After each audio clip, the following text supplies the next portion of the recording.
have you ever thought about the story of your life? What kind of story is it? A comedy? A drama? Perhaps a fairy tale?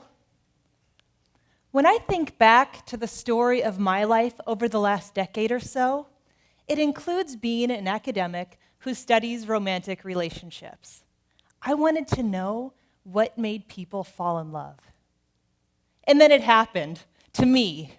I met the most amazing, gorgeous, strong, awesome man. And then I no longer cared what it took to make people fall in love because I was already in love. When that strong, hunky man was drafted to play in the National Football League, I turned my academic and personal studies into how to make marriage work in the NFL. It turns out that what makes marriage work for players in the NFL isn't so different from what makes marriage work for the rest of us. It's all about how you tell the story of your relationship. My purpose today is to tell you how we can improve our relationships by changing our perspective and changing the stories we tell. I'm first going to talk about how perspective changes the meaning of the stories we tell. I'm then going to talk about how perspective changes how we see the things we see. And finally, I'm going to talk to you about how those stories we tell change our romantic relationships.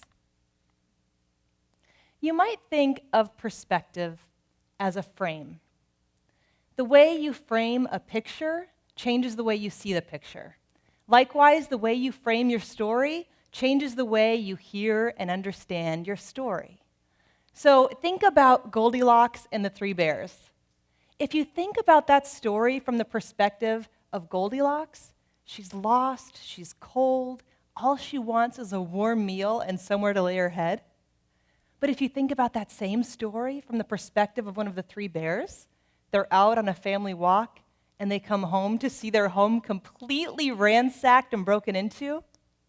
The way you frame the story matters. I'd like to tell you a story of my life through two different frames so you can get an example of how this works. The first story I call Poor Me. When my husband Craig and I first met, we were in college, and the timing was terrible. I was about to start graduate school in sunny Florida, and he was drafted to play football all the way across the country in cloudy Seattle.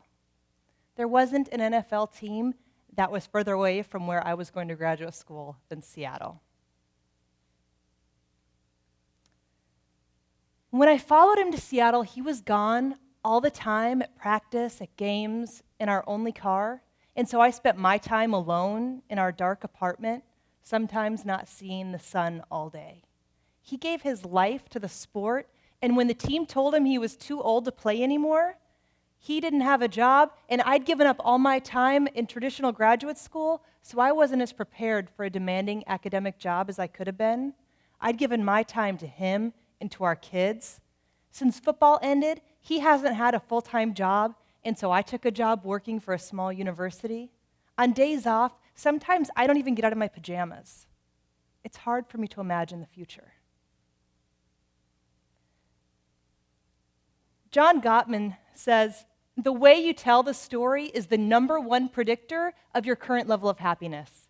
I'd like to tell you my same story through a different frame. I call this one, My Life is a Freaking Fairy Tale. When my husband Craig and I met in college, we were instantly attracted to each other. And one night after class, he sang to me by my car, and I knew I wanted to hear him sing forever.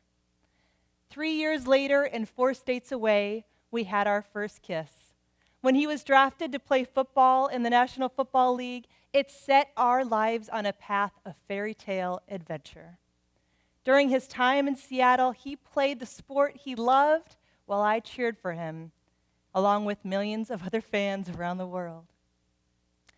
While we were there in Seattle, we cemented our faith, our relationship, and we made lifelong friends with his teammates and their wives.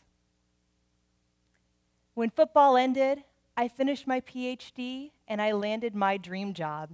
As a tenure-track professor at a university close to home, we have 3 adorable daughters, and we are excited about the future. So what's the takeaway? The frame we use to tell the stories changes the way we feel about the lives that we've lived. Perspective also changes how we see the things we see and how we see others. The picture that's coming up on the screen now is from Super Bowl 49. What you see when you look at this picture depends on your perspective. It matters whether or not you're a football fan. It matters whether you were watching Super Bowl 49. And it matters who you were cheering for, whether you wanted the Seattle Seahawks to win or the New England Patriots. This was just as the game ended. Up until this moment, I thought the Seahawks might be victorious. I was sitting in the front row in my finest academic attire, Seahawks sweatshirt, green hair, and a blue cape. Yeah, I was cheering for the Seahawks too. But when the game ended, as the clock struck 0 and the fireworks started going off and the streamers started flying and the music was playing, tears welled in the eyes of the Patriots fans who were so excited and of the Seahawks fans who were so disappointed. And tears welled in my eyes too. But it wasn't for the score in the game. Instead, if you look at the bottom left-hand side of this photo, you'll see a player on his knees. My eyes saw him, and I couldn't help but feel so sad for what he was experiencing. So sad, you might wonder, but he played for the Patriots, and they won. That's true. And I was cheering for the Seahawks. But 10 years before, my husband was in a very similar position. The Seahawks were on their way to their first Super Bowl. And at the NFC Championship game, the confetti fell, the music played, the fireworks were going off in the Seattle sky. And it was the moment that my husband had thought about since he was an 8-year-old boy playing football in his front yard in Indiana. It was the moment that he thought, someday, if I could play in the real Super Bowl, wow, then I would be happy. And so I saw this player on his knees. I don't know him. I can't even see his name. But I knew that perhaps at that moment, and if not the next day, he was going to wake up, and the way that he saw the world was going to be entirely different. Because he thought that winning the Super Bowl would mean happiness. From the outside, looking in, we saw him and said, oh gosh, he has it all. He's a Super Bowl champion. But from the inside, that looks a lot different. The next day, things come and go. There's no stopping point. You haven't reached the destination, and now you've got to figure out if happiness isn't there in a Super Bowl victory, then where? It's the same mistake we all make. We want to be our boss's boss. We want to own the company. We want to be the very best, the president. We want to win the game, and then we'll be happy. But happiness from the outside is different from the perspective of the inside. I've interviewed hundreds of couples, and the number one thing that can determine marital happiness is not the job they have, it isn't income, it isn't children, it isn't where they're from, it isn't where they're going, it isn't where they live in the world, it's how they tell the story of their relationship. In the United States, we have a nearly 50% divorce rate, but we can change that. We can change it by changing our stories. Think about the love stories that you remember hearing as a child. When did you first hear about love? My guess is that it was probably from fairy tales. And so what happens in fairy tales?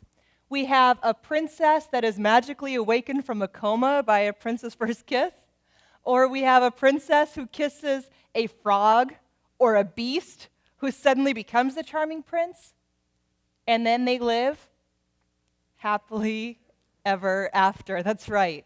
That poor princess, that's all she knows about how she's supposed to go on with her life is happily ever after. Have you noticed we don't do 20-year reunion shows to check in on how that prince and princess are doing? Do you remember the first time that you believed in happily ever after, that first time you looked at that cute boy, that cute girl, and you said, oh my goodness, they're so amazing. The beginning of love, we call that limerence. And limerence is not really love. It's when our brains start to go crazy. In fact, the dopamine shot from the reward center of your brain is going crazy. The serotonin drops so it's nearly non-existent in your brain. And you're completely obsessed with that person and believing in forever. And you feel like you're crazy in love, but you're just a little crazy. That moment of limerence is when fairy tales end, but really it's where love can begin. When I set out to study marriage in the NFL, I wanted to know how to make limerence last. How can we make this last throughout our marriage? It turns out you can't. Limerence has a shelf life of about 2 years. Unfortunately, that 2 years is just long enough to start dating, get engaged, get married. And then one day we're laying in bed across from our spouse and we look up and we think, who is that? They're not perfect. They're not amazing.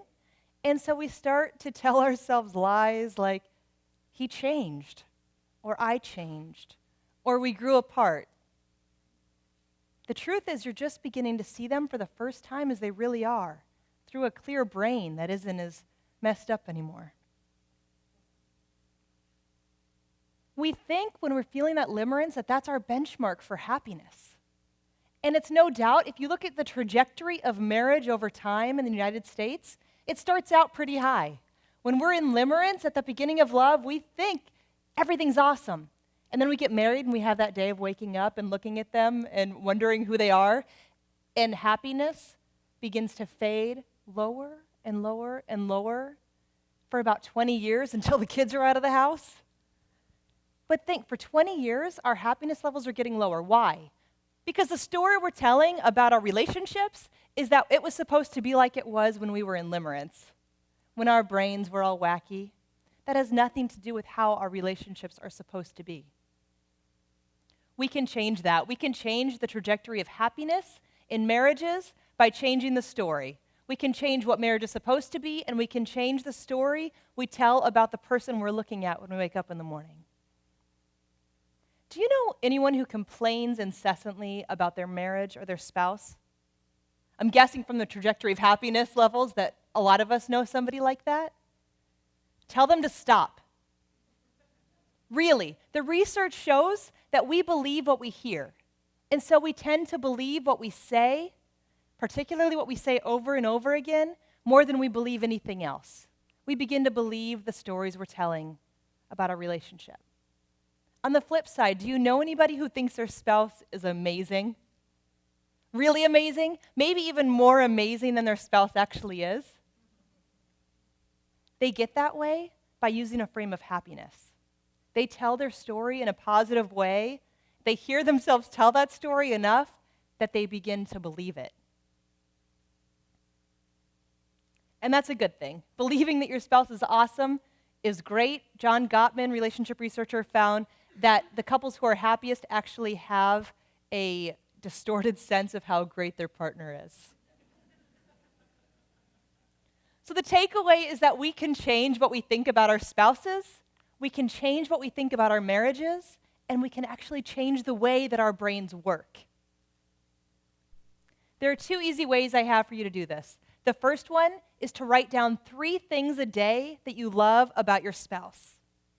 If you write these things down every day, say them out loud, then you're going to begin to change the way your brain thinks about your spouse. So instead of going to those negative things first, you're going to go to those positive things that you're used to searching for to write down.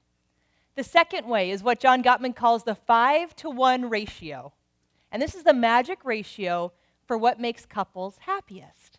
And it's 5 positive interactions for every 1 negative interaction. So you can think of this as filling your love bank. Positive interactions can be anything from just looking at them in the eyes, acknowledging that you hear what they're saying, tapping them on the shoulder as you go by. Any 5 things to 1 negative, it will begin to change the way you're living your story as well. We need to stop thinking of marriage as a jail that traps us after limerence fades. Marriages need to be a place for love to be created and for love to grow. How we story our relationships matters. It will change who you are. It can change your marriage. It can change the dynamics of your family. And perhaps it can lead you to living together happily ever after.